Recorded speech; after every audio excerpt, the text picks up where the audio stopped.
So, do you think Google is actually serious about this whole make hardware to compete directly with Apple thing?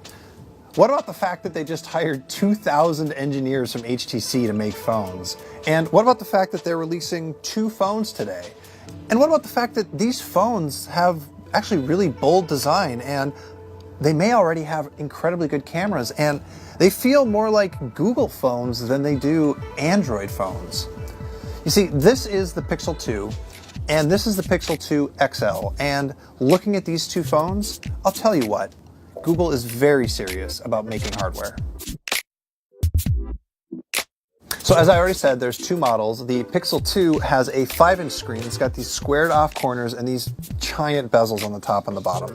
While the Pixel 2 XL has a much larger 6-inch screen, the corners of the screen are rounded, and it still has some bezels on the top and the bottom. Now, before we get too far into it, I want to talk about the aesthetics of these phones. Google decided to keep the glass shade, and while you might not like it, it's definitely identifiable as a Pixel. And there are lots of little design touches here that are just kind of fun. I mean, look at these neon power buttons, and the glass shade on this white one is black, so it's got this whole stormtrooper vibe. But look, I'm just going to say it, these phones are not as flashy as the Galaxy S8 or even the iPhone X. For example, the screens aren't truly edge-to-edge. They've got those big bezels that I mentioned, but they're here for a reason. It's because they're front-facing stereo speakers inside there. Overall, I think it's fair to say that these phones are more utilitarian or pragmatic than other flagship smartphones. If I had to pick a single word to describe the design, I'd actually go with Scandinavian. Like a piece of IKEA furniture, or a Playmobil toy, or a Volvo, or Lego. It's more whimsical than it is glitzy, and it's designed to work.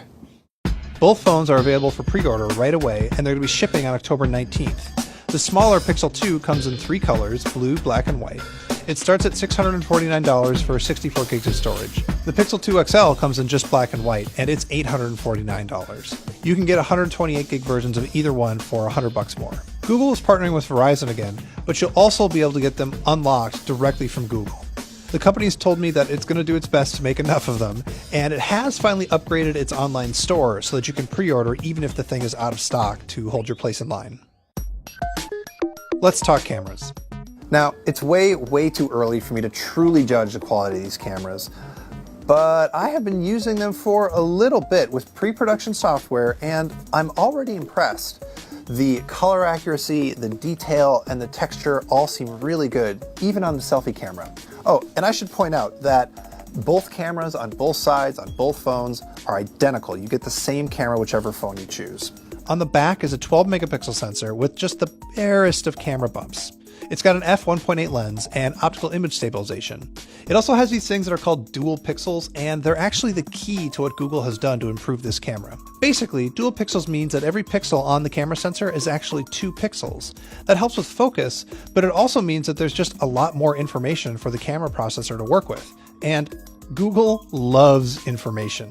The cameras are fast and they take really good photos, but Google can use all of that information to do some crazy new stuff. So it can do portrait mode on both the front and the rear sensors, using its algorithms to nicely cut around hair and blur in the background. But those dual pixels also let it do portrait mode with any object. Instead of 2 lenses that are half an inch apart like you get on an iPhone, it's using data from 2 pixels that are less than a micron apart. The Pixels also have some other camera tricks.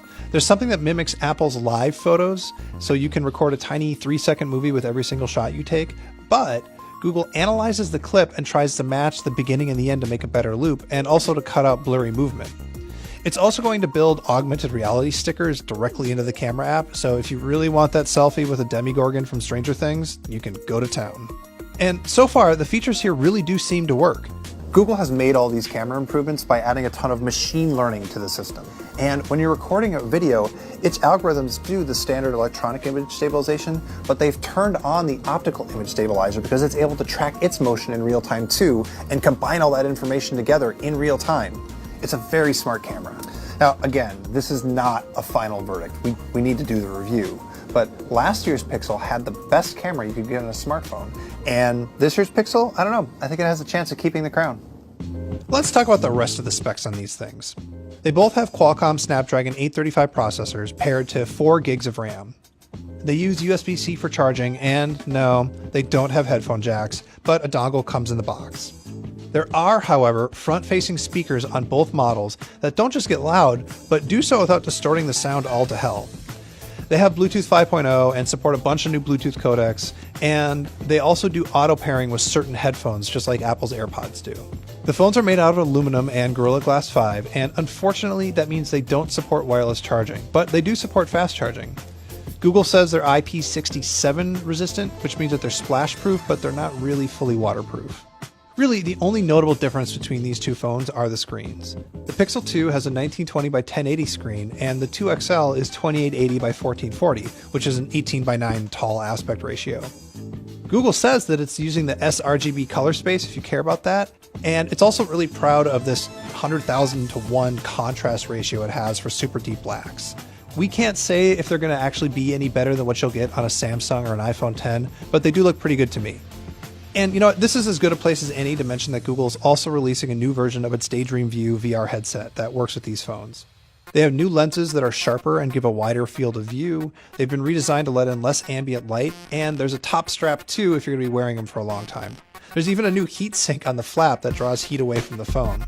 That's all I'm going to say about them though, because I have a family member that works for a competitor, but expect a full review from Addie Robertson very soon. Google's also doing a lot of Google things on the Pixel 2, mainly in the software. It's added a new gimmick that lets you quickly launch the Google Assistant by squeezing the phone. It takes some getting used to. The trick is to squeeze it really fast like you're hitting a button, not grip it super hard like you're trying to crush it. I don't know, I think it's fine. The Pixel 2 is also getting first access to Google Lens. It's a button inside the Photos app and inside the Google Assistant that can identify real-world objects with the camera and let you search the web for them. So to start, Google is only promising that it's going to be able to identify a limited set of objects, stuff like books and movie posters and landmarks. It definitely worked on a book when I tried it. But you can also point it at random stuff too if you want, and it might have a shot at working. I pointed it at my watch, and it recognized that it was a watch, but it couldn't tell what kind of watch it was.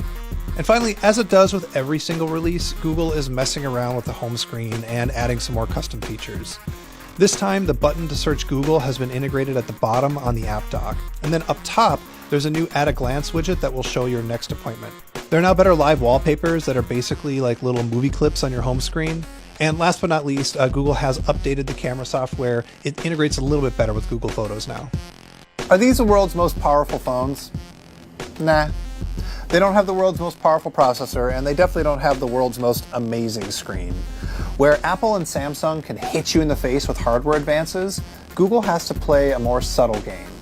Like I said before, where these other companies are flashy, Google is being pragmatic. But it is trying to take advantage of the strengths that Google does have. The Assistant, the home screen, the camera, all the machine learning, all of it is there so that Google's algorithms can figure stuff out for you automatically. And that's always been Google's promise. Let the AI make things better, not just the hardware. We'll find out if Google is right about all that on October 19th when they go on sale.